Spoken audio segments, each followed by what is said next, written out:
I worship you. You are here. Hallelujah. God is good. Dieu est bon. Allô, allô.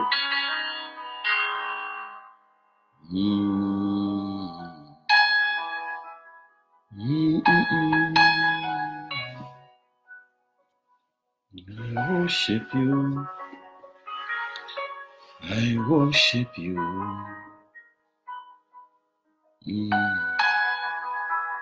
You are here. I worship you. Jesus, I worship you. Hello Irene, God bless you. Hello Shaidana. Donc il y a des gens qui ne dorment pas comme moi. Hallelujah. There is Waymaker, miracle worker, promise keeper.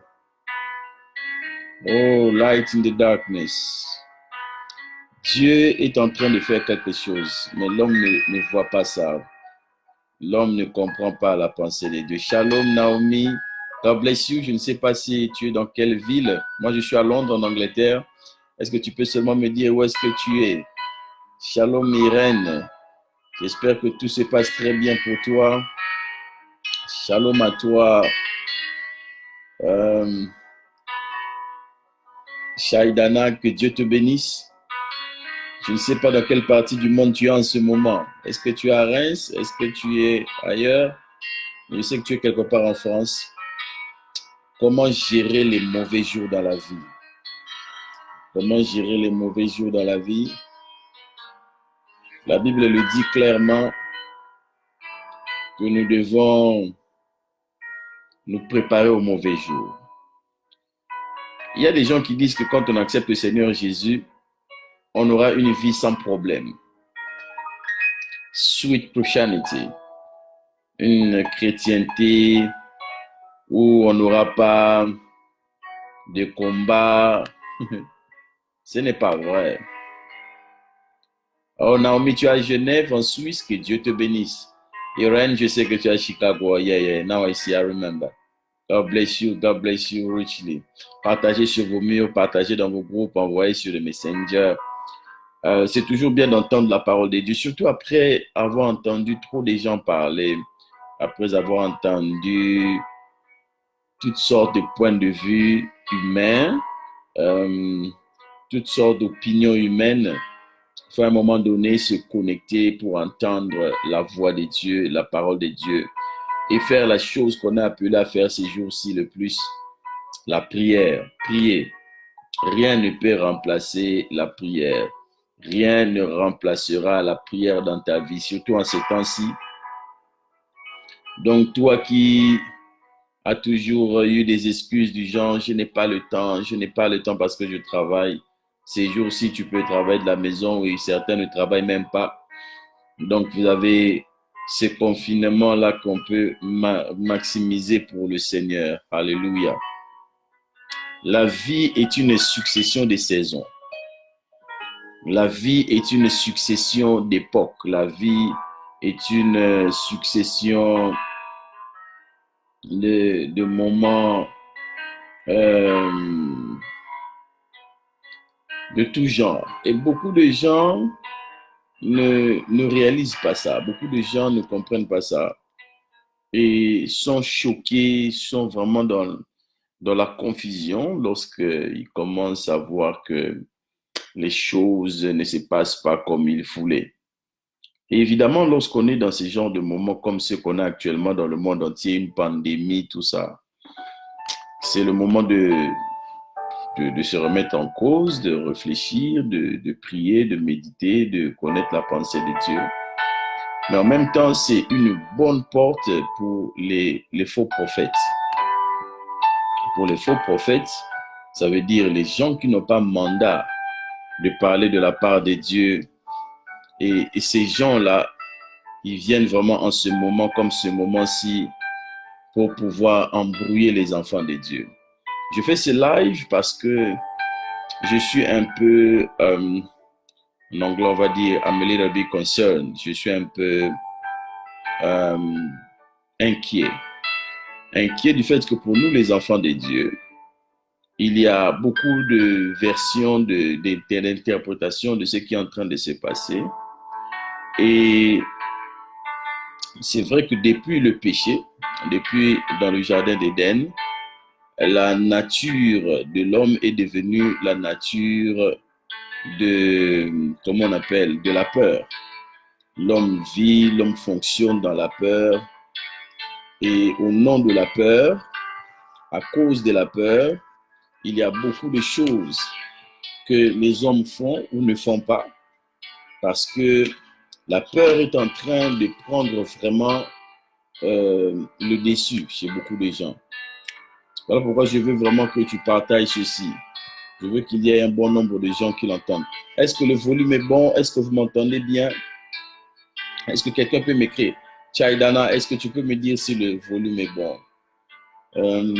Est-ce que vous m'entendez très bien là où vous êtes? Yes. Juste me confirmer si vous m'entendez très bien.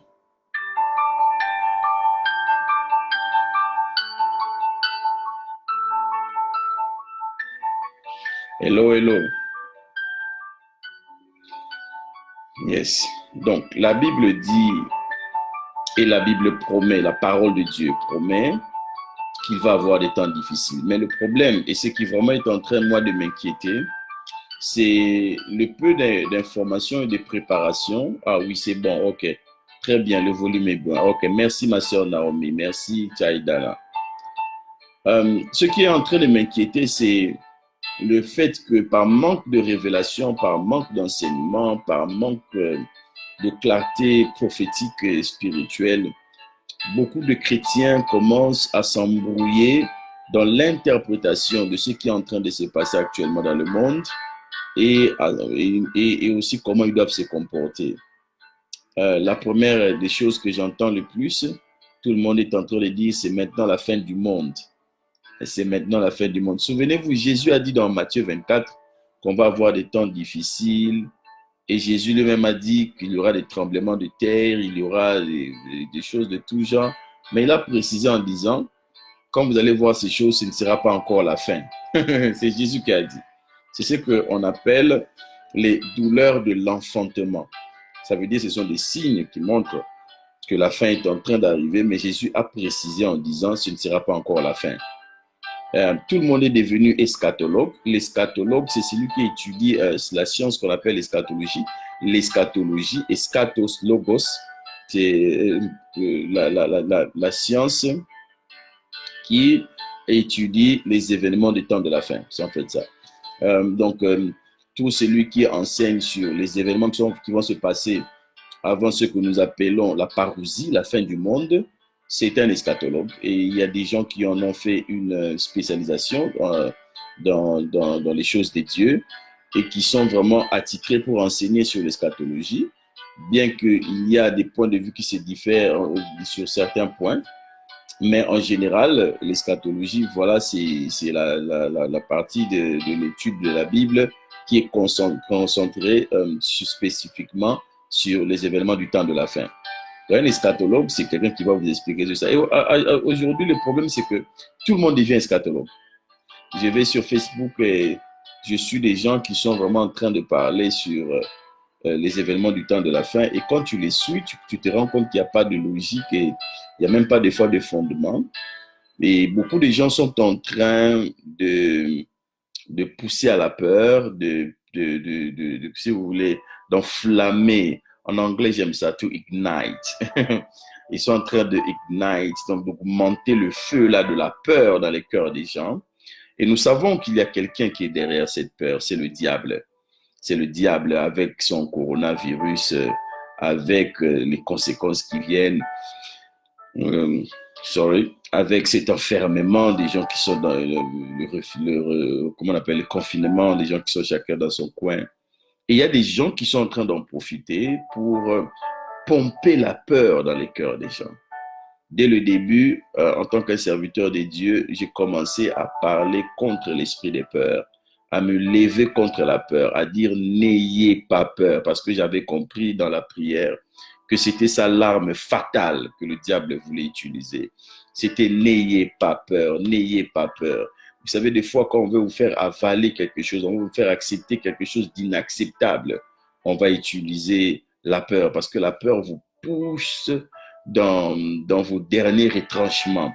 Et le diable l'a même dit à Dieu. Il a dit à Dieu quand il était en train de se disputer pour Job, il a dit, Seigneur, peau pour peau, un homme va donner tout pour sauver sa vie.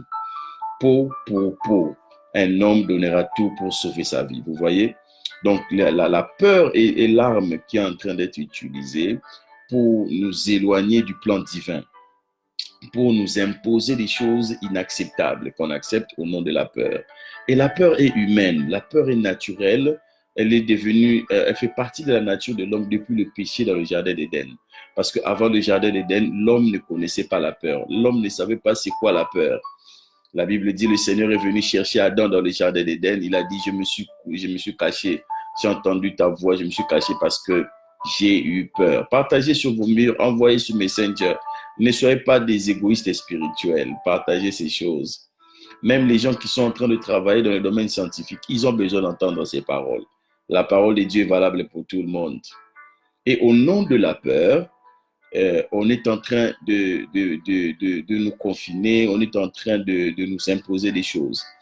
Et aujourd'hui, malheureusement, au lieu que les prédicateurs, les pasteurs se lèvent pour pouvoir se lever contre cette peur, il y a un groupe de gens qui, eux, trouvent un malin plaisir à pomper encore cette peur des gens, soi-disant pour amener les gens à la repentance. Quand Jean-Baptiste prêchait la repentance, il n'avait pas besoin de faire peur aux gens. Il ne leur disait pas, repentez-vous parce que bientôt vous allez, sinon vous allez aller en enfer. Il n'y a qu'un seul monsieur qui est venu avec ce message et qui d'ailleurs l'a prêché à sa façon. C'est Jonas. Jonas, Dieu lui avait dit d'aller prêcher la repentance à la population de Ninive parce que le Seigneur voulait frapper cette population de Ninive. Et Jonas, lorsqu'il est arrivé, salut ma sœur Nancy, je pensais que tu dormais, que Dieu te bénisse d'être réveillé à Manchester à 7 heures. Yes, que Dieu te bénisse. Partagez sur vos murs. Il y a pas mal de gens comme moi qui ne dorment pas encore. Je ne vais pas être long de toutes les façons. Je suis ici pour maximum 30 minutes encore et puis après, c'est bon. On va, même 20 minutes et puis on va prier. Voilà. Et donc, il y a un groupe de gens qui commencent à prêcher comme Jonas. Jonas, qu'est-ce qu'il avait dit à la population de Ninive? Jonas a commencé à leur dire, encore 40 jours, encore 40 jours. Si vous ne vous repentez pas, le Seigneur va vous frapper. Et en fait, le message de Dieu, de Jonas, que le Seigneur avait donné à Jonas pour prêcher à Ninive, ce n'était pas ça.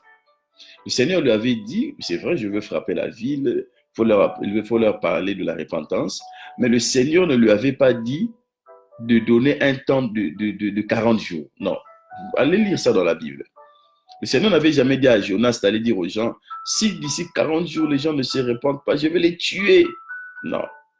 Et ce que nous voyons actuellement, c'est l'esprit de Jonas dans les prédications. Les gens commencent à pomper la peur dans les cœurs des gens en leur disant, vous devez donner votre vie à Jésus, sinon bientôt c'est la fin du monde, c'est la catastrophe. Et il y a des gens qui n'ont jamais vu ce qui est en train de se passer, et surtout les gens qui sont nés en Occident, qui ont toujours vécu en temps de paix. Ça veut dire qu'ils n'ont pas connu les guerres qu'il y a eu avec la Deuxième Guerre mondiale et ils n'ont pas connu les combats que les autres ont vécu en Afrique avec les combats de la démocratie vers les années 90, les guerres et tout. Donc, s'il y en a, c'est la première fois qu'ils soient confinés. Moi, pour des gens qui ont été dans des pays où il y a eu des coups d'État, où il y a eu des couvre-feux, le confinement, peut-être c'est un peu long, mais ils ont déjà vécu ça. Pour des gens qui viennent de l'Est du Congo, où il a fallu marcher des kilomètres pour fuir l'horreur. Pour les gens qui ont été au Rwanda dans les années 90, avec, comme on appelle, le génocide contre les Tutsis, le génocide au Rwanda. Pour les gens qui ont vécu ça, ce confinement, bon, c'est pas la bonne chose pour eux, mais c'est pas la fin du monde. Donc, c'est la fin du monde pour des gens qui n'ont jamais vécu ça. Et puis, il y a des gens qui sont en train de surfer sur cette peur-là pour pouvoir, soi-disant, emmener les gens au Seigneur. Jésus a dit, je vous donne un commandement nouveau. Vous aimerez le Seigneur, tu aimeras le Seigneur ton Dieu de toute ton âme, de toute ta force, et tu aimeras ton prochain comme toi-même. Le but du christianisme, c'est l'amour. Le but du christianisme, c'est emmener les gens à aimer Dieu et à aimer vraiment Dieu sincèrement. Est-ce que lorsque nous prêchons la peur, nous pouvons vraiment créer des chrétiens qui aiment Dieu? Je ne crois pas. Je ne crois pas qu'on doit venir à Dieu pour fuir la mort. Puisque même si tu donnes ta vie à Jésus-Christ, il n'y a que deux possibilités pour toi de rencontrer le Seigneur. Soit un jour tu vas mourir, ou soit tu seras enlevé. Vous voyez? Donc si on met de côté l'option de l'enlèvement, il te reste la mort. Lazare avait été ressuscité par Jésus, mais Lazare est encore mort plus tard. Lazare n'est pas resté éternel sur cette terre. Donc la mort fait partie de la réalité de la vie. La Bible dit que le prophète Élisée fut atteint d'une maladie qui le conduisit à la mort. Ce coronavirus, les gens disent, c'est le Seigneur qui l'a emmené pour frapper les hommes parce que les hommes sont en train de pécher. Bon, si c'est comme ça, donc ce coronavirus ne peut tuer que ceux qui sont dans le péché. Mais le coronavirus est en train de tuer même des chrétiens. Même des chrétiens. Pourquoi? Parce qu'il y en a, quand le coronavirus vient, ils trouvent que c'est le temps de ce monsieur de partir ou de cette femme de partir. C'est son temps d'aller rencontrer le Seigneur. Donc, nous allons continuer à prier contre ces coronavirus et je crois fermement que ce n'est pas Dieu qui a envoyé ça pour tester la terre ou quoi. Non, je crois que Dieu a permis. Oui, ça, je crois. Je crois parce qu'il n'y a aucun événement qui peut venir dans le monde qui ne vient du Seigneur. Mais de là à dire que Dieu, depuis le ciel, a décidé que non, bon, voilà, il faut que les gens puissent souffrir, comme ça ils vont me chercher. C'est possible que le Seigneur veut qu'on le cherche, parce que le Seigneur veut qu'on le cherche. Amen, amen, amen. Mais que c'est par là que l'évangélisation va se passer, les gens vont donner leur vie à Jésus-Christ. On a vu en Afrique, par exemple, il y avait un grand mouvement de prière, des gens qui priaient pour voyager, pour aller en Europe. Hein, à un moment donné. Je pense que c'est toujours encore le cas, mais il y a un moment donné, je crois, vers la fin des années 90, début 2000, comme ça, c'était très fort. Hein. Il y a les jeunes surtout, les gens cherchaient à sortir de l'Afrique. Et il y en a qui priaient, qui vraiment tout à coup devenaient saints. Ils cherchaient à respecter les principes de Dieu parce qu'ils voulaient obtenir le voyage. Et le Seigneur a fait pitié, a eu compassion d'eux. Et certains sont arrivés en Occident, en France, en Angleterre, un peu partout aux États-Unis. Il y en a combien de ce groupe-là qui prient encore aujourd'hui? Il y en a combien de ce groupe-là qui priaient avant de voyager, qui continuent encore à servir le Seigneur? Très peu. Pourquoi? Parce que c'était des gens qui ont commencé à prier parce qu'ils cherchaient à obtenir quelque chose. Un voyage. C'est un peu comme une personne qui commence à prier, à chercher le Seigneur juste pour se marier parce qu'il cherche à trouver un homme ou à trouver une femme. C'est un peu comme une personne qui prie le Seigneur juste parce qu'on lui a fait peur du coronavirus. Le coronavirus arrive, donc il faut prier, il faut prier. Non, le but de Dieu, c'est de t'emmener à l'aimer parce que lui, il t'aime déjà. Lui, il t'aime déjà. Jésus, pour prêcher la repentance, n'a pas eu besoin du coronavirus ou de quelque chose de semblable. Non, le coronavirus est une invention diabolique.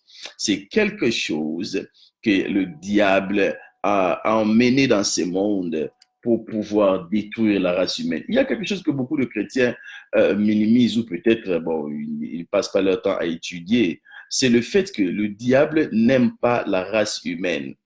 Il faut vraiment le comprendre. Le diable n'aime pas la race humaine. Le diable veut contrôler la race humaine. Et la Bible nous montre même que à la fin, il va faire sortir un faux messie qui est l'antichrist. Mais c'est dans quel but?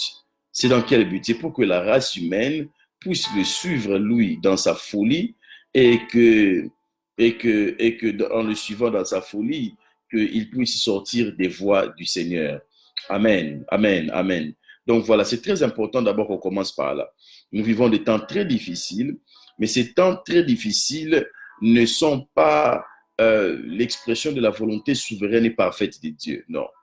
Moi, je crois, après avoir pris le temps de prier et de méditer sur ce que nous sommes en train de vivre, et j'ai posté aujourd'hui des paroles de ce genre, j'ai écrit quelque chose, j'ai dit ceci. Cette maladie que nous avons actuellement, ce coronavirus, cette pandémie, elle est nouvelle pour nous, mais ce n'est pas nouveau pour les scientifiques qui connaissaient ça depuis longtemps. Ce n'est pas aussi nouveau pour les gens qui ont vécu très longtemps, qui ont eu des pandémies pareilles avant nous. Il y a eu cette pandémie il y a un siècle, en 1918, 1919, 1920. Et vous imaginez, les gens étaient en train de finir la Première Guerre mondiale et il y avait une grande pauvreté dans le monde. Et en même moment, il y a eu cette grippe qui a tué beaucoup de gens. Et avant ça, un siècle avant, il y avait encore cette grippe. Il y avait une autre grippe. Et vous allez jusqu'à la grippe espagnole qui a tué des millions de gens ici en Europe. Et pendant qu'il y avait cette grippe qui tuait les gens, il y avait des chrétiens de ce temps-là qui commençaient déjà à dire, oui, c'est maintenant la fin du monde. Oui, Jésus est en train de revenir très, très bientôt maintenant là. Vous imaginez que l'apôtre Paul, quand il disait Jésus revient bientôt, Maranatha, l'apôtre Paul croyait que Jésus allait revenir en son temps. Quand tu lis les Écritures, tu comprends que l'apôtre Paul croyait que Jésus allait revenir en son temps. Même les disciples de Jésus, dans Actes chapitre 1, ils s'approchent de lui, ils lui posent la question et ils disent, mais est-ce que c'est maintenant que tu vas rétablir le royaume d'Israël? Donc, parce que le Messie, selon eux, doit rétablir le royaume d'Israël politique. Et Jésus leur répond, ce n'est pas à vous de connaître le maintenant, là, le temps. Mais vous restez à Jérusalem, vous recevrez ma puissance, vous recevez le Saint-Esprit, vous recevez la puissance de Dieu, le Saint-Esprit survenant sur vous, et vous deviendrez mes témoins. Vous témoignerez sur moi à Jérusalem, dans la Judée, dans la Samarie, jusqu'aux extrémités de la terre. Donc, en ce qui concerne le timing du retour du Seigneur, Jésus a dit, c'est à mon Père de le fixer. Mon Père l'a fixé de par sa propre volonté. Mais il nous a donné aussi quelques signes. Et ce que nous vivons sont les signes. Et les signes, il y en a plein. Il n'y a pas seulement la maladie que nous voyons. Les signes, il y a aussi beaucoup de choses. Ce que nous vivons, c'est une malédiction. Ce que nous vivons, c'est une activité démoniaque pour détruire la race humaine. En matière de malédiction et de bénédiction, le diable n'a pas le pouvoir de maudire quelqu'un. Le diable ne peut pas te maudire. Il faut que les gens le comprennent. La seule personne qui bénit, c'est Dieu. Et la seule personne qui maudit, c'est Dieu. Il a dit à Moïse, est-ce que ce n'est pas moi qui ouvre la langue? Est-ce que ce n'est pas moi qui rend muet? Est-ce que ce n'est pas moi qui rend sourd? Est-ce que ce n'est pas moi l'Éternel? Parce que Moïse s'est plaigné du fait qu'il bégayait et qu'il ne pouvait pas bien parler. Alléluia. Est-ce que quelqu'un peut écrire, j'aime la profondeur? Et puis on va prier tout à l'heure. Donc, le Seigneur notre Dieu est celui qui bénit, il est celui qui maudit. La Bible dit, voici les bénédictions qui te suivront lorsque tu obéiras à la voix de l'Éternel, dans Deutéronome. Voici aussi les malédictions qui te suivront lorsque tu vas désobéir à la voix de l'Éternel. Donc, en matière de bénédictions et de malédictions, c'est le Seigneur qui bénit. Et quand il bénit, les anges de la bénédiction viennent vers vous. Jacob a dit à ces deux femmes, il dit, je n'ai pas volé la richesse de votre père là-bas. Mais un jour, pendant que je dormais, j'ai vu un ange qui m'a appelé par mon nom. Il m'a dit, Jacob, Jacob, regarde, toutes les brebis sont achetées, toutes les brebis sont marquetées. En matière de bénédiction, c'est un ange qui vient et il commence à travailler pour toi. Le Seigneur dit, je donnerai la bénédiction de te suivre et de t'atteindre. La bénédiction, ce n'est pas l'argent. La bénédiction est une sémence invisible qui est en toi et qui provoque des choses visibles, qui emmène des bénédictions visibles que les gens voient, mais en fait, c'est une sémence invisible que tu as en toi. Lorsque Joseph était vendu par ses frères, la bénédiction n'avait pas été vendue. La bénédiction était en lui. Quand on l'a mis en prison plus tard en Égypte, la bénédiction n'était pas en prison. La Bible dit Dieu était avec Joseph dans la prison. Donc, en matière de bénédiction, c'est une sémence invisible qu'on ne voit pas. C'est une sémence invisible. C'est pour cela, la Bible dit, nous regardons non pas aux choses invisibles, non pas aux choses visibles, mais nous regardons aux choses invisibles. Parce que les choses visibles sont temporaires, mais les choses invisibles sont permanentes. Dans Hébreux chapitre 11, la Bible dit, les choses visibles viennent des choses qui ne sont pas visibles. En d'autres termes, les choses visibles viennent des choses invisibles. En ce qui concerne aussi la malédiction, c'est une sémence invisible qui est dans une personne, qui peut être dans une ville, qui peut être sur une nation, qui peut être même sur toute la terre à un moment donné, et qui est imposée par le Seigneur. Donc, si on me dit que ce coronavirus est une malédiction qui vient de Dieu, je dirais oui, parce que toute malédiction vient de Dieu. Il n'y a pas une malédiction qui vient du diable. Ce que le diable fait, c'est qu'il crée en toi, il crée autour de toi et dans ta vie des conditions qui permettent qu'il prenne ton dossier, qu'il l'introduise devant le juge suprême qui est le Seigneur. Et là-bas, il dit, cette personne mérite la mort. Vous savez comment on appelle Satan dans la Bible? On l'appelle le diable. Le diable, le diabolos, qui veut dire l'accusateur. C'est ce que la Bible dit dans le livre d'Apocalypse. C'est l'accusateur de nos frères. C'est comme ça que la Bible le présente. Le diabolos, l'accusateur, l'accusateur de nos frères, sorry, mais mes lunettes m'embêtent un peu. Le diabolos, l'accusateur de nos frères, il n'est pas seulement l'accusateur de nos frères, il est aussi l'accusateur de Dieu. Qu'est-ce que le diable fait? Quand il veut qu'une malédiction se manifeste sur un pays, sur une nation, sur une race même, et la malédiction peut même être sur une ethnie, sur une tribu, oui. La malédiction peut être sur une personne. Le diable t'emmène à poser des actes ou à dire des choses qui vont déclencher le mécanisme du jugement divin. Dieu a 3 dimensions ou 3 parties en lui. Rapidement, pour que tu comprennes. Il y a une partie de Dieu qui s'appelle l'amour de Dieu. Dieu est amour. Dieu est essentiellement amour. Dieu n'apprend pas à aimer. Dieu aime. Dieu est amour. Il est l'amour parfait. Et Dieu aime l'homme. Dieu aime l'homme. Pourquoi nous réussissons quand nous prions, nous disons Seigneur, fais quelque chose, étends ta main. Même des fois, on prie pour des païens, des gens qui ne le connaissent pas. Et le Seigneur fait grâce, il étend sa main. Là, je suis content d'apprendre que Dieu a commencé à agir en Italie. Il y a eu plus de guéris aujourd'hui que de morts. La courbe de la mort est en train de baisser maintenant en Italie. Je bénis le Seigneur. Et je crois que c'est le produit des prières que nous faisons, les prières que je fais, des prières que tu fais, des prières adressées à Dieu. Et Dieu le fait parce que Dieu aime l'être humain. Dieu est amour. La deuxième dimension de Dieu, c'est que Dieu est essentiellement saint. Dieu est essentiellement pur, pur. La gloire de Dieu, en fait, c'est quoi? C'est l'éclat qui se dégage de sa pureté. C'est ça la gloire de Dieu. Alléluia. Dieu est essentiellement pur. Et la Bible dit, soyez saints comme votre Père céleste est saint. Et troisièmement, Dieu est juste. Dieu n'est pas injuste. Dieu est juste. Et la partie que le diable attaque, enfin, la porte par laquelle il entre pour présenter les dossiers sur toi, c'est la justice de Dieu. Le diable est un bon juriste. Le diable est un très, très, très bon juriste. Lorsque le diable est en train d'opérer, il prend le temps de s'asseoir et de connaître les lois. Quand le diable était en train de tenter le Seigneur, il utilisait quoi? Il utilisait la loi. Il a dit à Jésus, il est écrit. Jésus a répondu, il est aussi écrit. Le diable est un juriste qui connaît la loi de Dieu et qui sait comment pervertir l'interprétation des textes, faire un peu comme on appelle en droit du juridisme spirituel, tout en mener dans son trou. Il a dit à la femme dans le jardin d'Éden, Dieu a-t-il réellement dit que si vous mangez, Dieu a-t-il réellement dit que, vous voyez, c'est ça son travail, le juridisme. Il crée des trous, il utilise les petites interprétations des textes. Moïse avait dit dans la loi que quand on attrape une femme en flagrant délit d'adultère, on doit la tuer. Jésus dit oui, mais il y avait quand même des conditions d'éligibilité pour pouvoir appliquer cette loi, que celui qui n'a jamais péché prendre la pierre et qu'il lance sur la femme. Vous voyez, le diable, c'est ça. Et quand il entre dans la présence de Dieu, le diabolos, l'accusateur, il t'accuse auprès de Dieu. Il accuse la race humaine. Il accuse le groupe des gens. Il accuse... Je donne un exemple. Les enfants d'Israël étaient en train d'essayer de reconstruire le temple et ils n'arrivaient pas à le faire vraiment bien. Et le Seigneur a montré au prophète Zacharie ce qui s'est passé. Le prophète Zacharie était en train de prier, le Seigneur l'a emmené au ciel, devant son trône, et le Seigneur lui a dit, qu'est-ce que tu vois? Il lui pose la question, il dit, Zacharie, qu'est-ce que tu vois?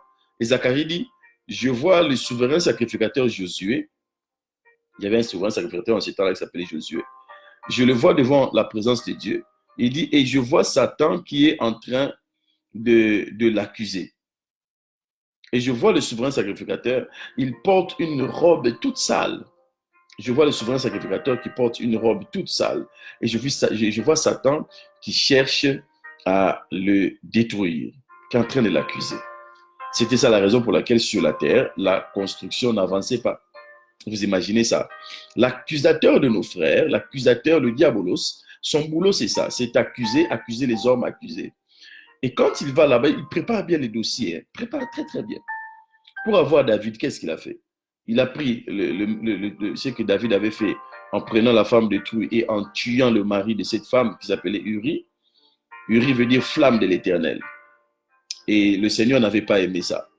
Et il a pris ça, il l'a introduit dans la présence de Dieu. Il dit, ce roi David mérite de perdre le royaume.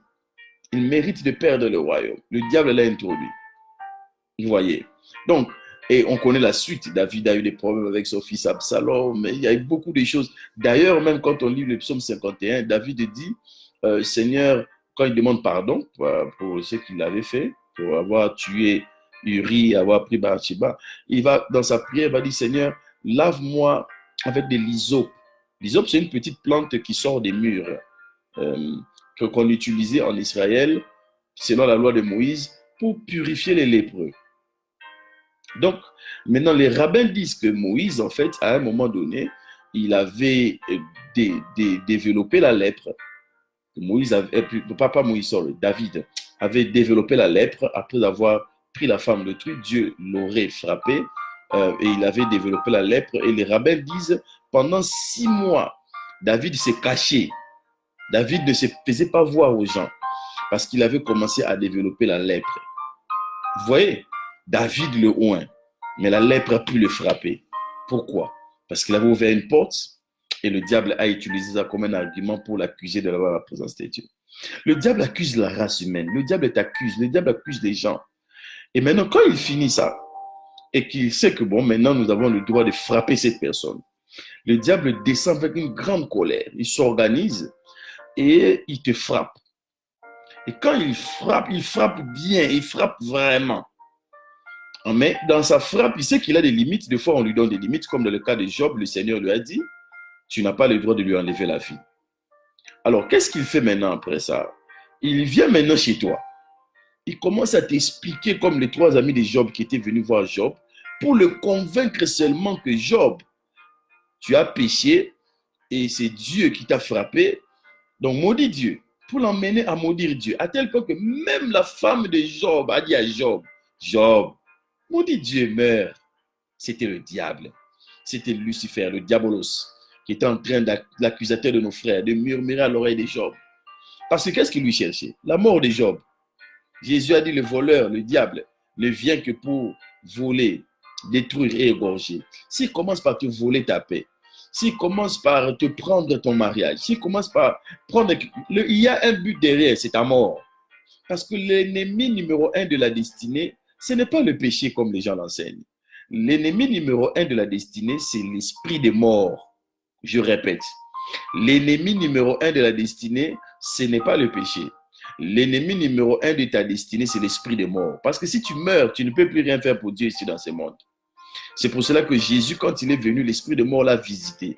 Il n'avait même pas encore 3 ans. La Bible dit qu'il avait, je crois, près de 2 ans, selon mes recherches. Parce que quand les mages sont venus le voir, il avait autour enfin, près de 2 ans. Et la loi est passée, on a ordonné de tuer tous les enfants qui avaient jusqu'à l'âge de 2 ans. Vous imaginez ça? On a dû le faire fuir comme ça avec les parents jusqu'en Afrique, en Égypte, où il a vécu pendant plusieurs années. Et c'est vers l'âge de 11 ans comme ça, 10-11 ans, que Jésus va revenir en Israël. Vous voyez? Donc, c'est vraiment important que vous compreniez ces choses. L'accusateur nous accuse auprès de Dieu. Et quand il a fini de nous accuser auprès de Dieu, bien là, il vient maintenant chez nous et il commence à accuser Dieu auprès de nous. Il commence à nous dire, oh, vous savez, Dieu ne vous aime pas. Il commence à te dire, tu sais, Dieu ne t'aime pas. Parce que si Dieu t'aimait, tu n'allais pas avoir ces problèmes. Et c'est ce qui est en train de se passer actuellement. Le diable, l'accusateur, commence maintenant à accuser même Dieu, à mettre dans la tête des gens que c'est Dieu qui a envoyé le coronavirus, c'est Dieu qui veut frapper les hommes, c'est Dieu qui veut la mort des hommes. Il y en a qui disent non, Dieu est en train de nettoyer la terre du péché. Mais ils avaient dit la même chose quand il y a eu le September 11, le 9 septembre 2011. Ils ont dit que Dieu est en train de nettoyer New York du péché. Dites-moi, est-ce qu'après les événements du 9 septembre 2011, et plutôt 2001, sorry, c'était pas 2011, c'était 2001, est-ce que les hommes se sont repentis de leurs péchés?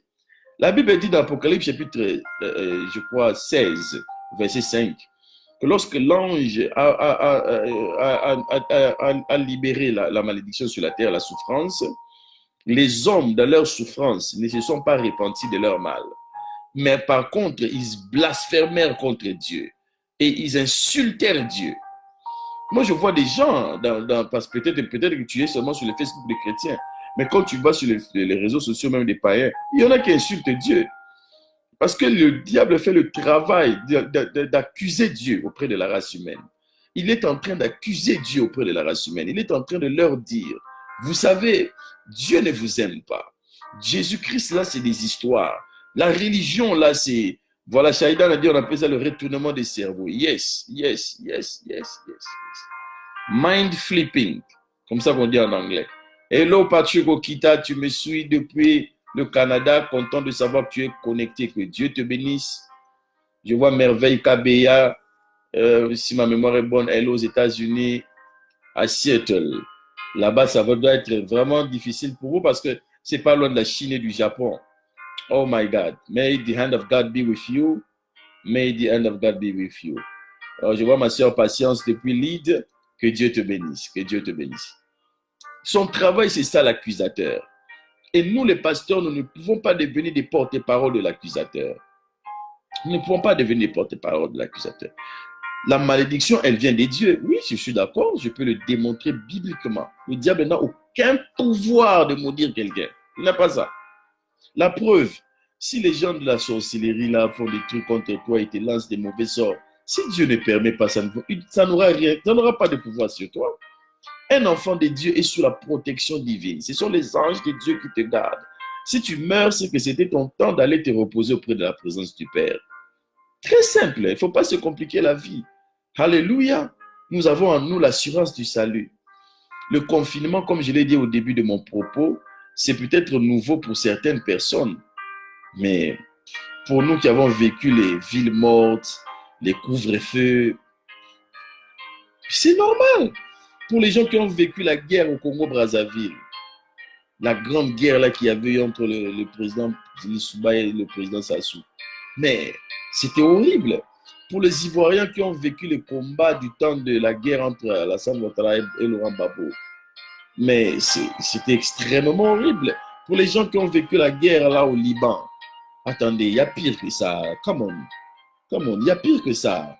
Que le diable ne joue pas avec votre psychologie et commencer à vous faire croire que c'est la fin de toutes choses. Non. Et vous devez savoir que le diable, même si il est en train de régner comme prince dans ce monde, il n'a, comme on dit en droit ici, il n'a que le leasing, il n'a pas reçu le titre de propriété. Non. Le titre de propriété appartient à Dieu. C'est Dieu qui a créé ce monde. C'est Dieu qui a créé ce monde. Ou bien Dieu est Elohim, ou bien Dieu n'est pas Elohim. Alléluia.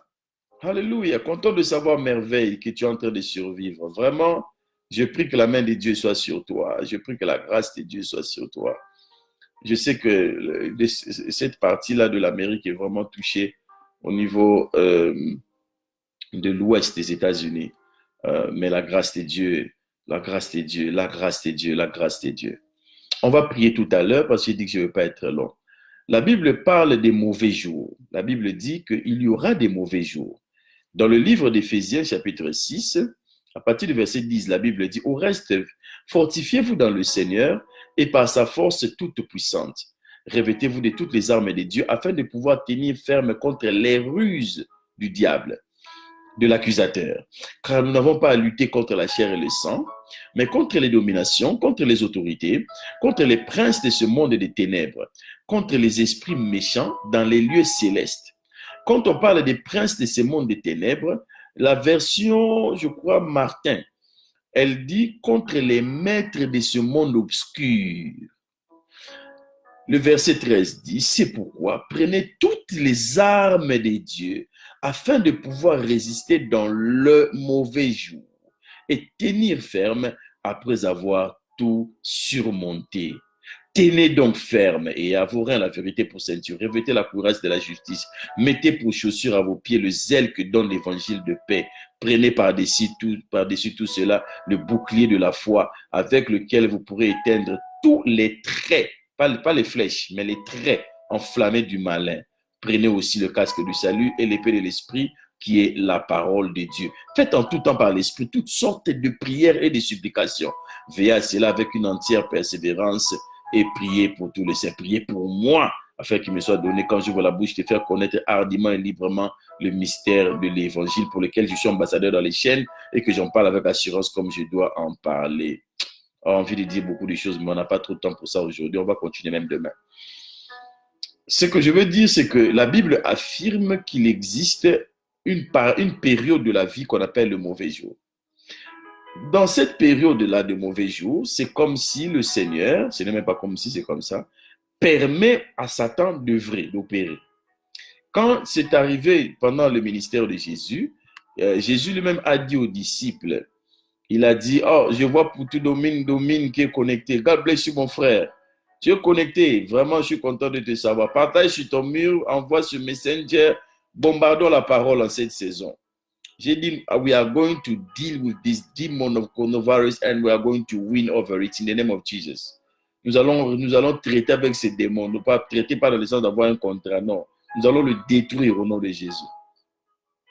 Lorsque nous sommes en train de regarder tout ce qui se passe, nous comprenons que c'est le mauvais jour.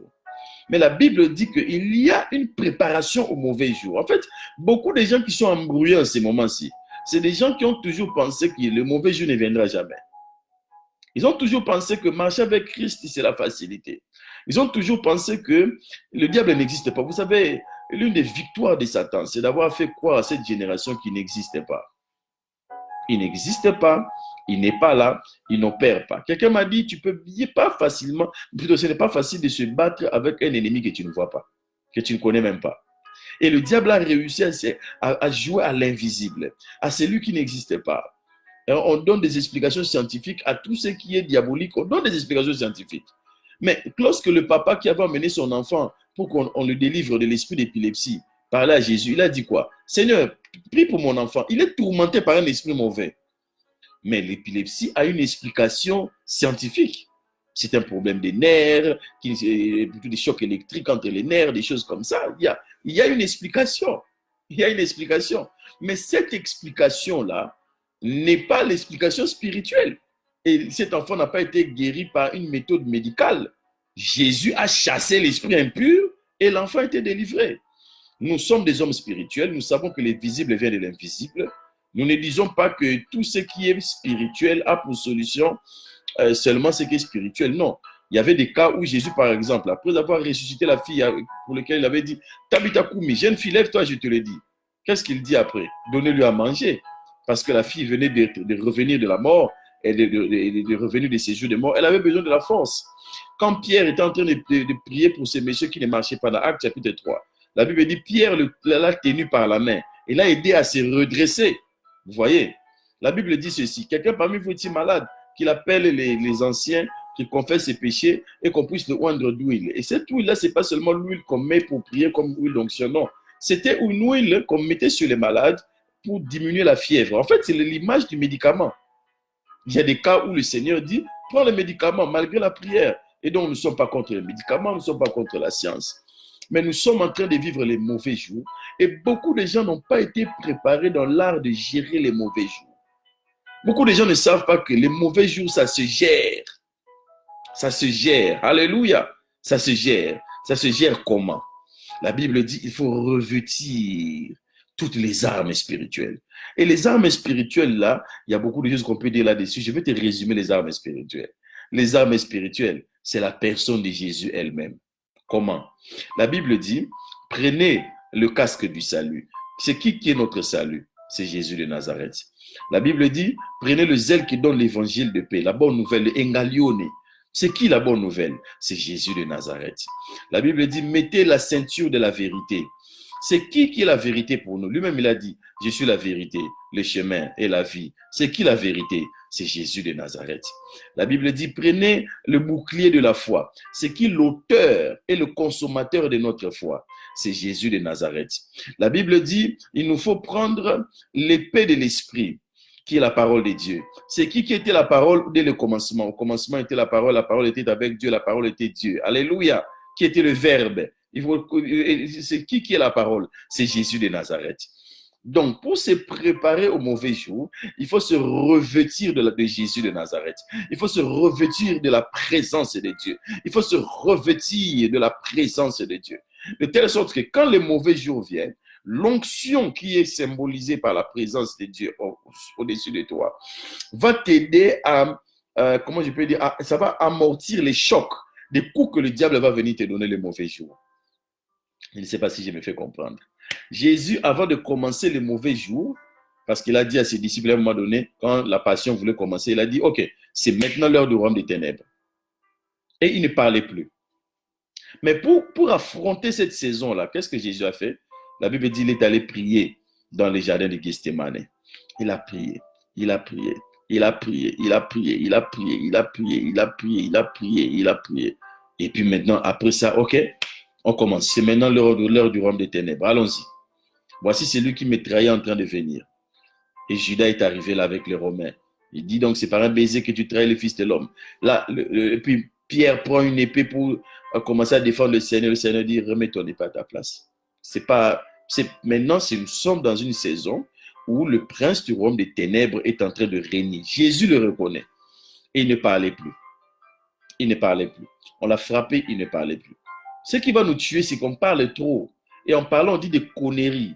J'entends un pasteur qui dit, bon, maintenant, ça, c'est le signe que c'est la fin du monde. Quelle fin du monde? Quelle fin du monde? La fin du monde viendra. Jésus nous a dit que ça viendra, mais Jésus nous a donné les signes. Et il y a un signe qui ne s'est pas encore accompli à 100%.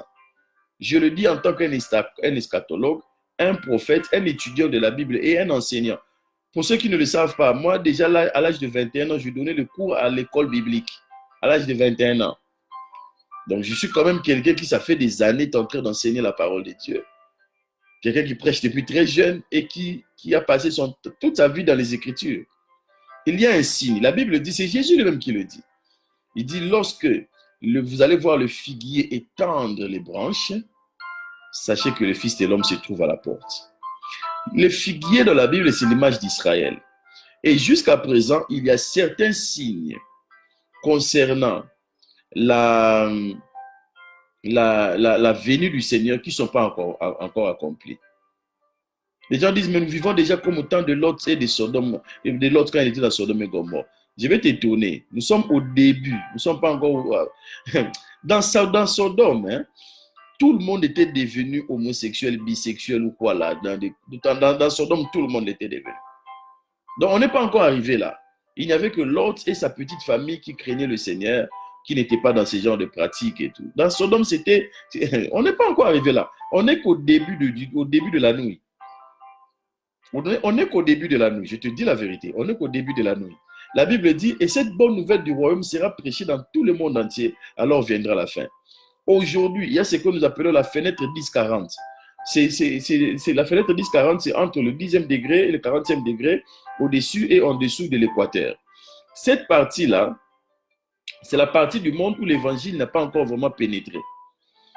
La fenêtre 10-40 comprend les pays arabes. Vous allez aller jusqu'à l'époque, il y avait même l'ex-URSS. Bon, la Russie s'est ouverte un peu à l'évangile, mais pas à 100%. Vous avez la Chine. Moi, j'écris ça en anglais, mais bon, je le dis en français. Moi, je prédis en tant qu'un prophète de Dieu. Je prédis que le pouvoir du Parti communiste chinois va tomber. Je le dis, retenez la date aujourd'hui. Retenez la date d'aujourd'hui. Dieu me l'a montré. Le pouvoir du Parti communiste de la Chine va tomber au nom de Jésus-Christ. Dieu a écouté la prière de l'église de la Chine, de ce qu'on appelle de Underground Church. Vous savez, en Chine, vous ne pouvez pas être pasteur sans être reconnu par le Parti communiste. Or, le communisme enseigne que Dieu n'existe pas. Le communisme enseigne le marxisme, le léninisme et le matérialisme. Ça veut dire que Dieu n'existe pas. Les communistes sont contre l'existence même de Dieu. Le communisme est contre la religion chrétienne. Le communisme est contre le christianisme. Dans cette fenêtre 10-40, vous avez un pays qui commence à être touché, c'est l'Inde. Où pendant longtemps, quand sur ton passeport, c'était écrit, vous savez, les passeports africains, souvent on met la profession. J'ai un ami qui avait son passeport congolais, on avait écrit missionnaire comme profession. Il voulait aller en Chine, et puis il voulait aller en Inde. il y a quelques années. Je parle d'une histoire qui date de 10-15 ans comme ça. On leur a refusé le visa parce que c'est écrit pasteur. On refusait aux hommes de Dieu d'entrer en Inde pour prêcher l'évangile. Mais jusqu'aujourd'hui, il y a encore des nations qui doivent entendre l'évangile. La Bible dit, cette bonne nouvelle du royaume sera prêchée dans tout le monde entier, alors viendra la fin. Donc, premièrement, le figuier Israël doit étendre les branches. Étendre les branches, ça veut dire Israël doit récupérer certains territoires. Et jusqu'aujourd'hui, il y a des territoires qu'Israël n'a pas encore récupérés. Parmi les choses que prophétiquement nous ne pardonnons pas à Ariel Sharon, c'est d'avoir rendu les territoires. Il a rendu les territoires. Mais la Bible dit dans le livre d'Osée, je mettrai le feu dans les murs de Gaza. Et c'est ce qui s'est passé il y a quelques années quand la ville de Gaza a été enflammée. Je ne soutiens pas tuer les gens, non. Mais moi, je suis prophète. Je reste dans la ligne des temps prophétiques et je suis en train de parler des choses selon ce que le Seigneur nous a révélé. Donc, il faut être un étudiant sans passion, un étudiant sérieux de la parole de Dieu et ne pas manipuler les événements pour faire peur aux gens. Les amis, le coronavirus sera vaincu. Nous étions en train de prier avec des amis, nous sommes en train de prier avec des frères. Moi, j'ai vu dans mon esprit que Dieu a visité la terre pendant la fête de Pâques. Moi, j'ai vu ça en vision. Je continue à prier et je continue à croire en ça. Maintenant, je sais que humainement, ce n'est pas acceptable. Scientifiquement, ce n'est pas raisonnable. Bon, moi, ça, c'est les scientifiquement. Mais prophétiquement, spirituellement, tout est possible à celui qui croit. Je préfère croire que Dieu va visiter la terre. Et je sais que Dieu va faire quelque chose. Vous savez, pendant la période des fêtes de l'Éternel, la Pâques, la fête des tabernacles, la fête de la Pentecôte, Dieu visite la terre. Et au moment de l'offrande du soir et de l'offrande du matin, dans la Bible, Dieu visitait encore la terre. C'est vrai, Dieu maintenant, Jésus l'a annoncé. L'heure vient, elle est déjà venue, mon roux, les vrais adorateurs adoreront le Père en esprit en vérité, et ce ne sera ni sur cette montagne, ni dans le temple. Donc, ça, on le comprend très bien. Mais Dieu a quand même établi des principes prophétiques, spirituels. Quand tu es initié aux choses de Dieu, tu comprendras. Et donc, il y a encore des événements qui doivent avoir lieu. Il y a encore des signes qui doivent s'accomplir avant que le gouvernement mondial s'installe. Et même quand le gouvernement mondial va s'installer, ce ne sera pas encore toujours la fin. Donc, c'est tout un processus de beaucoup de choses qui doivent s'accomplir jusqu'à ce qu'on arrive au moment où on va imposer la marque de la bête. Et en ce moment-là, l'Église ne sera pas là. La Bible dit que c'est lui qui retient l'Antichrist. Aussi longtemps qu'il est là, l'Antichrist ne va pas se manifester. Et celui qui retient l'Antichrist, c'est l'Église. Et quand je parle de l'Église, je ne parle pas de tous les chrétiens. Il faut vraiment qu'on fasse une différence entre l'épouse et l'Église. L'épouse, c'est la partie de l'Église qui sera prête le jour de l'enlèvement. Ceux qui seront dans le péché, ceux qui seront distraits vont rester, mais ça ne veut pas dire qu'ils ne sont pas chrétiens, mais ils seront sauvés au travers de leur propre sang parce qu'ils devront passer par la tribulation. Donc, il faut que beaucoup de gens soient vraiment enseignés. Je vais commencer à faire quelques sessions comme ça sur l'eschatologie pour éclairer les enfants de Dieu, pour que la peur vous abandonne. Le coronavirus sera vaincu. Cette saison va passer. C'est vrai, ça va changer beaucoup de choses et ça va accélérer l'agenda de l'avènement de l'Antichrist. Ça, c'est vrai, mais nous ne sommes pas encore à la fin. Alléluia. Entre-temps, arrange ta vie avec le Seigneur. Entre-temps, arrange ta relation avec le Seigneur parce que tu as deux possibilités de partir au ciel. Soit tu vas partir au ciel par la mort, ou bien tu vas partir au ciel par l'enlèvement. Ça, c'est comme ça. Mais on ne doit pas utiliser la peur comme un argument d'évangélisation. C'est ce qui fait que les gens se convertissent, entre guillemets, parce qu'ils avaient peur. Et quand ils viennent dans nos églises, ils n'ont pas l'amour du Seigneur. Parce qu'ils n'ont pas aimé le Seigneur. C'est comme un homme qui vient vers une femme ou une femme qui va vers un homme parce qu'il est en train de fuir les autres qui sont mauvais. Il n'y a pas d'amour. Le Seigneur veut que tu puisses l'aimer. Je donne toujours l'exemple de la femme à la perte de sang. La femme à la perte de sang se disait, si seulement je peux toucher le pan de sa robe. Oh, je vois le pasteur Augustin depuis le Québec. Que Dieu te bénisse, content de se savoir connecté. Ça fait longtemps, depuis que je suis rentré, on n'a pas encore eu le temps de parler. Mais God bless you. Salut ma soeur Mato. Que Dieu te bénisse. Lorsque le Seigneur a guéri la femme à la perte de sang, il faut bien lire cette histoire de la femme à la perte de sang. Tout le monde célèbre la femme de la perte de sang. Tout le monde dit non, la femme à la perte de sang, elle avait la foi. Elle disait, si seulement je peux toucher les pans de sa robe, je serai guérie. Et puis bon, cette foi fait qu'elle a touché, elle était guérie. Je crois en ça. Je n'ai pas même le temps de trop enseigner sur ça. Elle cherchait à toucher les pans de la robe, c'est le titi en hébreu. La Bible dit la guérison sera sous ses ailes. Elle croyait que la guérison sera dans le titi et tout. Il y a pas mal de choses à dire là-dessus. Mais moi, la partie qui m'intéresse, c'est que quand cette femme-là a touché le pan de la robe de Jésus, Jésus a dit, une force est sortie de moi. Et la Bible dit automatiquement, la perte de sang s'était arrêtée. La femme était venue parce qu'elle était malade. Sa maladie, c'était la perte de sang. Donc pour la femme, elle pouvait se dire, c'est bon, je suis guérie. Et d'ailleurs, la Bible dit, elle s'était retournée, elle commençait déjà à partir. Donc pour elle, j'ai, entre guillemets, volé ma guérison. Je pars. Et Jésus disait, qui m'a touché? Qui m'a touché? Qui m'a touché? Jésus de Nazareth savait qu'il avait touché. Il savait que c'était cette femme-là. Mais ce qu'il était en train de dire, Madame, je veux qu'on ait une relation personnelle. Je veux que vous puissiez me connaître. Vous ne pouvez pas seulement me connaître de dos. Vous êtes venu, vous vous êtes faufilé, agenouillé dans la foule, vous avez touché le pan de ma robe et vous êtes guéri. Mais je veux que vous puissiez me connaître de face, que vous puissiez avoir une relation avec moi. Vous voyez, pomper la peur dans les cœurs des gens, ce n'est pas la solution. Quand Jean-Baptiste disait repentez-vous, ce n'était pas parce qu'il y avait un coronavirus. Quand Jésus disait repentez-vous, ce n'était pas parce qu'il y avait un coronavirus. Jésus dit la rémission des péchés, la repentance sera prêchée sur toute la terre. Ce n'était pas à cause du coronavirus. Le coronavirus est quelque chose que le Seigneur a permis, mais c'est une malédiction. Et c'est une action qui est venue parce que, tout simplement, il y a des gens qui ont piégé la race humaine en amenant cette malédiction. Je veux vraiment qu'on se comprenne là, parce qu'il y a beaucoup d'enseignements qui sont faux. Je dis bien qu'ils sont faux concernant la malédiction. Je répète, ce n'est pas le diable qui maudit les gens. Le diable n'a aucun pouvoir de maudire même un être humain, parce qu'il n'en a pas reçu le pouvoir. Tout simplement parce qu'il n'a pas créé l'homme. C'est Dieu qui bénit, c'est Dieu qui maudit. Deutéronome est clair. Voici les bénédictions qui te suivront lorsque tu obéiras à la voix de l'Éternel. Et voici les malédictions qui te suivront lorsque tu vas désobéir à la voix de l'Éternel. Donc, en matière de bénédiction et de malédiction, c'est le Seigneur qui bénit, c'est le Seigneur qui maudit. Le diable ne fait que te pousser à te mettre dans une position qui va déclencher la malédiction sur toi. Comment? Il t'emmène à poser un acte qu'il ne faut pas. Par exemple, tu maudis Dieu. La femme de Job disait à Job quoi? Maudis Dieu et meurs. Quel est le lien entre maudire Dieu et mourir? Parce que quand tu vas maudire Dieu, la justice divine va venir, elle va dire, toi, tu ne mérites pas de vivre. Et la mort va avoir l'accès et tu vas mourir. Les amis de Job venaient lui parler, l'emmener seulement à croire que Dieu l'avait abandonné, puisque le diabolos, l'accusateur de nos frères, il fait deux choses. Il t'accuse auprès de Dieu. Il dit, Seigneur, cette personne ne peut pas être bénie. Il t'accuse auprès de Dieu. Et puis après, quand la malédiction commence à agir dans ta vie, il vient dans ta vie et il commence à accuser Dieu auprès de toi. Beaucoup de prédicateurs sont en train d'accuser Dieu auprès des hommes ces jours-ci.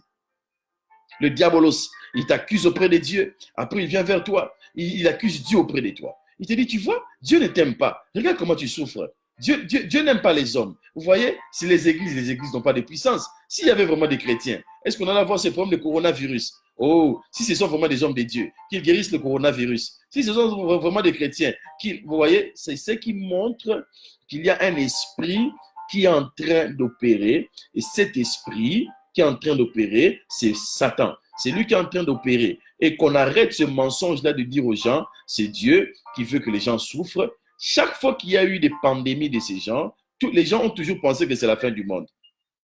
Il y a des signes qui doivent encore s'accomplir. Premier signe, Israël, le figuier, doit étendre les branches. Donc, il y a des territoires qu'Israël doit récupérer. Deuxièmement, il y a la bonne nouvelle qui doit être prêchée à toute la création. La Bible dit, et cette bonne nouvelle du royaume sera prêchée dans tout le monde entier, alors viendra la fin. Donc, il y a encore des nations qui doivent être atteintes. Il y a encore ce que j'appelle la fenêtre 10-40, à partir des pays arabes jusque vers la Russie. Il y a des gens qui doivent entendre l'évangile. Donc, vous n'allez pas me dire que la fin, c'est demain. Non, il y a des choses qui doivent se faire. Entre-temps, il y a tout un système mondial qui est en train de se mettre en place avec l'aide de tout ce que vous connaissez, le Vatican, le système économique et tout, pour pouvoir instaurer un gouvernement mondial. Mais it's a work in process, comme on dit en anglais. C'est quelque chose qui va prendre du temps. Et je crois que Dieu entend d'entendre les prières de tous ses enfants éparpillés dans le monde entier. Et que cet esprit qui veut fermer nos bouches, qui veut faire qu'on ne puisse pas parler, qui veut fermer la bouche des prophètes, des églises, faire que les gens ne se retrouvent pas. Vous savez, quand on se retrouve, on dégage de l'onction. Psaume 133 dit, il est bon agréable pour des frères d'habiter ensemble. C'est là que l'Éternel envoie la bénédiction. L'Église est une bénédiction. L'Église, c'est la puissance de Dieu sur la terre. L'Église, c'est la prolongation du royaume de Dieu sur la terre. Jésus a dit que ton royaume vienne sur la terre. Et ce qui amène le royaume de Dieu sur la terre, c'est l'Église. Et cette Église est combattue aussi derrière tout. Il y a toute une stratégie. Fermer nos bouches, faire que nous ne puissions pas faire monter les prières au même moment et au même jour, ne pas célébrer le jour du Seigneur. Tout ça, c'est des schémas spirituels qui ont été concoctés dans le monde des ténèbres. Je termine par ceci et on va prier parce que je n'ai plus beaucoup de minutes. La Bible dit dans le livre de Psaume 91, si je le lis, le verset 6, je préfère commencer par dire verset premier. Celui qui demeure sous l'abri du Très-Haut repose à l'ombre du Tout-Puissant. Je dis à l'Éternel, mon refuge et ma forteresse, mon Dieu en qui je me confie, car c'est lui qui te délivre du filet de l'oiseleur, de la peste et de ses ravages. Il te couvrira de ses plumes et tu trouveras un refuge sous ses ailes. Sa fidélité est un bouclier et une cuirasse. Tu ne craindras ni les terreurs de la nuit, ni la flèche qui vole de jour, ni la peste qui marche dans les ténèbres, ni la contagion qui frappe en plein midi. La peste est une maladie contagieuse qui se communique par l'air. C'est dans l'air, la peste. Donc, si ce coronavirus est une contagion qui se promène dans l'air, qui se communique dans la respiration, j'ai une promesse divine pour toi. La Bible dit, tu ne vas même pas les craindre. Pourquoi? Parce que ça ne va pas te frapper. Tu ne seras pas atteint. L'Éternel te gardera. L'Éternel te protégera. L'heure est arrivée pour nous de vérifier si les Écritures sont vraies. L'heure est arrivée pour toi de vérifier si les Écritures sont vraies. La vie est une succession de nuits et de jours. La Bible dit, pour il y a un soir et il y a un matin, c'était le premier jour. Dans la vie des hommes, dans la vie des nations, dans la vie de la terre, dans la vie d'un couple, dans la vie d'une église, même dans ta vie de prière, il y aura toujours une succession de nuits et de jours. Dans la vie de prière, par exemple, quand il fait nuit, tu n'as pas la force de prier. Tu cherches à prier, tu n'arrives pas. Tu cherches vraiment, tu fais tout pour prier, mais tu n'arrives pas. Lorsque c'est la nuit dans tes business, tu peux tout faire pour réussir, mais ça ne décolle pas, ça ne marche pas. La Bible dit par une mauvaise affaire, la richesse s'envole. La Bible dit que la richesse a des ailes. La Bible le dit, la richesse a des ailes. La vie de l'homme est une succession de saisons. La première chose que Dieu a créé, les hommes disent que c'est la lumière parce qu'ils lisent ce qui est écrit dans Genèse. Mais quand tu analyses le texte, la première chose que Dieu a créé, c'est le temps. Et chaque chose a son temps sur le soleil. Au commencement, donc le temps a commencé. On commence à compter. Au commencement, Dieu créa les cieux et la terre. Et tu dois savoir que chaque activité a sa saison. Et il y a des activités qui ne peuvent avoir lieu que la nuit. La Bible parle de la terreur de la nuit. La Bible parle de la terreur qui marche dans les ténèbres. Il s'agit des gens qui travaillent la nuit, qui préparent la destruction des autres la journée. Et la journée, donc pendant les jours, dans Psaume 91, le verset 6, c'est pendant les jours qu'on voit maintenant comment la contagion, donc la maladie est en train de frapper pendant les jours. Vous voyez, ça frappe pendant les jours, mais on le prépare pendant la nuit. La bonne nouvelle, c'est que quand la saison de la nuit vient, tu as la garantie d'avoir la présence de Dieu avec toi qui te garde. Tu dois savoir, et on doit commencer à le dire aux chrétiens, que les mauvais jours vont arriver dans votre vie. Quand vous êtes en train de bénir un couple, ayez le courage de leur dire, en vous mariant, je ne vous annonce pas que tout sera facile. Dans votre vie de couple, il va y avoir aussi des moments difficiles.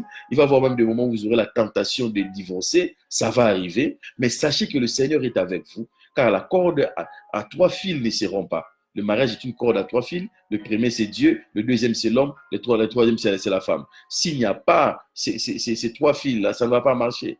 Mais donc, ayez le courage. Et moi, j'ai le courage de vous dire qu'en étant dans ce monde, ça ne veut pas dire qu'il n'y aura pas de problèmes. Il y aura des problèmes. Mais n'ayez pas peur. Le Seigneur Jésus a dit, j'ai vaincu le monde. Alléluia. Faites des prières de la foi. Pas des prières de la peur. Oubliez la peur. Combattez la peur. Ne laissez pas la place à la peur. La Bible dit la prière de la foi guérira le malade.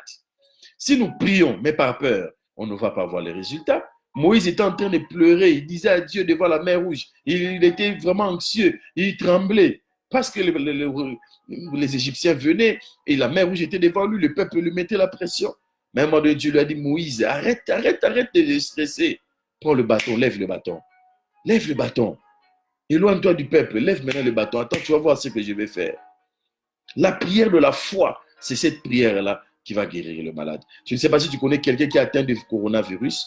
Je ne sais pas si tu as une personne pour qui tu as vraiment des soucis, qui a le coronavirus. Je veux qu'on prie. Nous avons commencé à prier. Quand le Seigneur m'a dit, il y a quelques jours, il m'a dit, commence à parler de la chaîne de prière J'en ai parlé à des amis, pasteurs, apôtres, prophètes, docteurs. J'ai commencé à appeler mes amis aux États-Unis, en Afrique, partout, pour les emmener à entrer dans ce programme de la prière. Nous avons créé une chaîne de prière où nous prions 24 heures sur 24. Donc, chaque heure, il y a quelqu'un qui prie. Il y a quelqu'un qui prie à minuit jusqu'à 1 heure. Il y a quelqu'un qui prie de 1 heure jusqu'à 2 heures. Il y a un autre qui prie de 2 heures jusqu'à 3 heures. Nous prions tous les jours, 24 heures sur 24, 7 jours sur 7. À cause d'ailleurs même du décalage horaire, c'est encore plus facile à faire. Nous sommes en train de prier. Et je sais que toi aussi, tu es en train de prier. Dans ton église, les gens sont en train de prier. Dans ton ministère, les gens sont en train de prier. Bombardons le ciel de nos prières et le Seigneur va nous aider.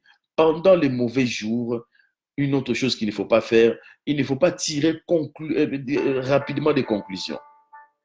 Très souvent, il y a des choses qui nous arrivent sur le champ, on ne le comprend pas. Des années plus tard, on commence à comprendre. Quand il y a eu l'attaque du 11 septembre, tout le monde a dit que c'était la fin du monde. Mais on est là en 2020. On a eu des gens qui nous disaient dans les années 90, à l'an 2000, ça va être le bug de l'an 2000, les ordinateurs vont bloquer et ce sera la fin du monde. Nous sommes là en 2020. Arrêtez ça, arrêtez la peur. La foi ne fonctionne pas avec la peur. Ayez foi en Dieu. Et dernier point, des fois pendant la saison de la nuit, tu ne sais rien d'autre faire parce que tu es bloqué. Et là, on est dans une saison de la nuit où certains ne savent pas que faire. Alors, la question est celle-ci. Qu'est-ce qu'il faut faire quand on n'a plus rien d'autre à faire? Ce qu'il faut faire. Ce qu'il faut faire. Il faut tenir, tout faire pour rester en vie, c'est tout. Rester en vie, être évidemment dans la prière, dans la présence de Dieu, mais tout faire pour rester en vie. La Bible dit, un chien vivant vaut mieux qu'un lion mort. Car il y a de l'espoir pour ceux qui sont en vie. Reste en vie. Ne te suicide pas spirituellement. Reste en vie. Si dans ton couple il y a des problèmes, reste en vie. Fais tout pour rester en vie. Ferme tes oreilles aux prophètes de malheur, aux prophètes de souffrance. Ferme tes oreilles parce que le Seigneur dit dans Jérémie 29, verset 11, je connais les projets que j'ai formés pour vous. Projets de paix et non de malheur, afin de vous donner un avenir fait d'espérance. Dans Ésaïe chapitre 54, le Seigneur dit, s'il va avoir un complot, ça ne viendra pas de moi. Ésaïe 54, le Seigneur dit, s'il y aura un complot, ça ne viendra pas de moi. Alléluia. Oh, je suis en train de parler à quelqu'un pour lui dire, s'il va avoir un complot contre toi, contre les chrétiens, contre ton église, contre le ministère, Jésus m'a autorisé de te dire, ça ne viendra pas de lui. Ça ne viendra pas de lui. Dieu veut votre bien. Dieu veut que vous soyez heureux. Il y a un ennemi. Jésus a dit qu'il y avait, vous connaissez l'histoire, la parabole de cet homme qui avait une plantation et puis il avait planté de la bonne sémence et le matin il s'est réveillé, il a vu qu'il y avait des livrets et comment on appelle, les serviteurs de l'homme lui ont dit, mais c'est qui a fait ça? Et l'homme a répondu en disant, donc c'est le Seigneur, il a dit, c'est l'ennemi qui a fait ça. C'est un ennemi qui a fait ça. Il y a un ennemi de la race humaine. Il y a un ennemi des hommes. Cet ennemi, c'est Satan, qui est représenté dans le livre de Job par l'image du crocodile. Cet ennemi-là, c'est le dragon qu'on a présenté dans le livre d'Apocalypse. Cet ennemi-là, c'est le serpent ancien, présenté dans le livre de la Genèse. C'est lui l'accusateur de nos frères. C'est lui notre accusateur. Il nous accuse auprès de Dieu et il accuse Dieu auprès de nous. C'est lui notre ennemi. C'est lui qui nous combat. C'est lui qui nous combat. Et quand il vient, quand il commence par le coronavirus, quand il commence par tout ce qu'il est en train de faire, il n'a qu'un seul but, c'est nous tuer. Car l'ennemi de la destinée, c'est l'esprit de mort. La Bible dit très jeune, l'esprit de mort est venu pour tuer Jésus, pour le prendre alors qu'il n'était encore qu'un bébé. On a donné l'ordre de tuer les enfants, comme au temps de Moïse. L'esprit de mort était celui qui était en train de poursuivre Joseph. Lorsqu'il allait voir ses frères, ils ont dit, voici le songeur qui est en train d'arriver. Tuons-le. L'esprit de mort a fait que lorsque la femme de Potiphar était en train de l'accuser, elle a dit à son mari, cet homme mérite la mort. L'esprit de mort est l'ennemi de la destinée. L'apôtre Paul dit plusieurs fois, on m'a frappé, on m'a laissé comme mort, mais il y avait en moi la puissance de la résurrection. Je parle comme un prophète de Dieu, un enfant, quelqu'un qui a commencé à marcher avec Dieu très jeune, quelqu'un qui a marché avec Dieu. Je ne te parle pas comme un enseignant, comme un théologien, non. Je te parle comme quelqu'un qui marche avec Dieu. Dieu est réel. Dieu, tu peux marcher avec lui. Dieu aussi marche. Il a dit à David, quand tu entendras les pas, sache que ce sont mes pas. C'est moi qui marche devant toi. Dieu est plus réel que ce que toi tu peux imaginer. Il est plus tangible que ce que toi tu peux imaginer. Je te parle dans un langage très prophétique et très spirituel. Et je veux que tu comprennes. La nuit n'est pas la fin. La Bible dit que la journée viendra. La Bible dit qu'il y eut un soir et il y eut un matin. C'était le premier jour. C'est normal que la nuit vienne. Ça fait partie du cycle de la vie. L'humanité est en train de passer dans la nuit, mais ce n'est pas une nuit éternelle. Le monde est en train de passer dans la nuit, mais ce n'est pas une nuit éternelle. Cette nuit aussi finira. Ça aussi, ça passera. Cette crise aussi passera. Alléluia. Mais la question, c'est comment ta vie sera lorsque cette crise passera? Qu'est-ce que ta vie sera? Qu'est-ce que tu deviendras? C'est de cela que tu devras plutôt te préoccuper. Alléluia. Entre-temps, tu peux aller sur Internet, et je vais l'écrire ici. En ce jour de confinement, tu peux aller sur Internet, sur le site www.radioenjesus.com. C'est le site de la radio que j'ai créé depuis des années, qui est là 24 heures sur 24, 7 jours sur 7. Quand tu te connectes, tu vas écouter la parole de Dieu. Je crois que maintenant, il y a une prédication qui passe ou qui devait passer, intitulée La deuxième parole. La deuxième parole, c'est une prédication que j'ai prêchée ça fait très longtemps, qui doit passer. Donc, il y a 1 heure d'enseignement, 1 heure d'adoration, de louange, 24 heures sur 24, 7 jours sur 7. Connecte-toi sur cette radio et partage cela, parle-en à tes amis, que les gens puissent écouter la parole de Dieu. On a besoin des informations sur ce qui se passe, c'est bien. Nous tous, on est là, on suit ce qui se passe, on est en train de...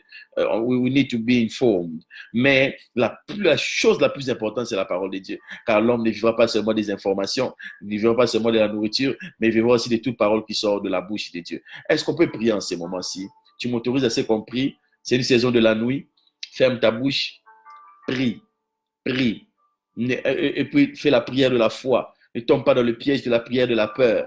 N'écoute pas les paroles de l'accusateur qui est en train de te dire, tu vois, Dieu ne t'aime pas. Vous voyez, l'église est faible. Vous voyez, les églises là, vous voyez, le christianisme, ça ne sert à rien. Vous voyez, n'écoutez pas ces gens-là. Ce sont des menteurs. N'écoutez pas ces gens-là. Et ne vous donnez pas à Dieu seulement par peur. Donnez-vous à Dieu parce que vous l'aimez. Parce qu'il vous a aimé le premier. La Bible dit, l'amour de Dieu a été manifesté pour nous. On sait que lorsque nous étions perdus, Jésus-Christ est venu mourir pour nous à la croix. Si tu n'as pas une relation avec le Seigneur, tu n'as pas une relation avec Dieu, tu es étranger aux choses de Dieu. Je te conseille là où tu es de te mettre à genoux et de donner ta vie à Jésus-Christ. J'aimerais qu'on prie maintenant. Je veux qu'on prie particulièrement pour les malades. Alléluia, alléluia, alléluia, alléluia. Si tu es prêt, écris je suis prêt. Écris je suis prêt. Alléluia. Alléluia, alléluia. Nous sommes à la fin, on va prier. Alléluia. Seigneur notre Dieu, je te prie pour chaque personne qui est connectée en ce moment-ci, qui est en train de souffrir à cause des conséquences de cette maladie ou même à cause de la maladie, qui s'appelle le coronavirus, qui est en train de faire des ravages dans ce monde. Seigneur, je te prie aussi pour toutes les autres maladies qui peuvent être en train de faire souffrir tes enfants.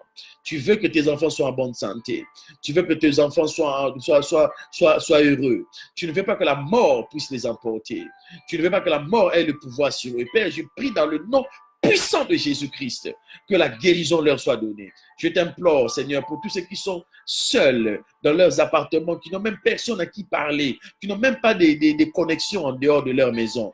Je prie que tu sois, que tu sois présent dans leur maison. Je prie, Seigneur, que ta présence puisse remplir leur cœur. Paul a dit, si tu es parti, Démas m'a abandonné, mais l'amour de Dieu dans mon cœur me suffit. Seigneur, comble-les de ton amour et de ta présence. Seigneur, je prie pour ceux qui sont malades dans les hôpitaux, aux États-Unis, au Canada, en Afrique, en Europe, en Asie. Regarde, Seigneur, ceux qui sont en train de souffrir en Espagne. Regarde, Seigneur, ces malades, ces gens qui ne te connaissent même pas pour certains, mais d'autres qui sont même des chrétiens, des hommes de Dieu, des servantes du Seigneur, qui sont dans l'affliction à cause de la maladie. Seigneur, je prie au nom de Jésus-Christ. Je brise les guillons de la mort. Je brise les guillons, la puissance, la sève, la vie de ce coronavirus. Au nom de Jésus-Christ. Seigneur, je m'associe à la foi de tous les chrétiens qui sont en train de prier, à la foi de tous les pasteurs qui sont en train de prier, et je déclare ta guérison. Tu nous as promis une visitation pascale. Tu as dit vers la période de la Pâque, je visiterai la terre. Je m'accroche à cela et nous restons dans la prière pour ne pas rater cette visitation. Nous déclenchons cette visitation, Seigneur, dans le nom puissant de Jésus-Christ. Qu'un vent de la prière souffle sur ton église, qu'un vent de la prière souffle sur tes enfants. Dans le nom de Jésus-Christ, le Fils du Dieu vivant. J'ai ainsi prié et nous disons ensemble Amen, Amen, Amen, Amen. Que Dieu vous bénisse. Si vous avez un sujet de prière concernant surtout le coronavirus, vraiment, sorry, on a d'autres sujets de prière aussi habituellement, mais les cas de maladie, même si ce n'est pas le coronavirus, mais les cas de maladie, vous avez besoin de la prière, écrivez-moi en inbox. Nous allons prier, nous allons prier. Je crois en la prière. La prière marche, ça marche. Il est écrit, oh, toi qui écoutes les prières de toutes les nations de la terre viendront à toi. Que Dieu vous bénisse. N'oubliez pas de visiter www.radioenjesus.com. Que Dieu vous bénisse richly. Bye bye.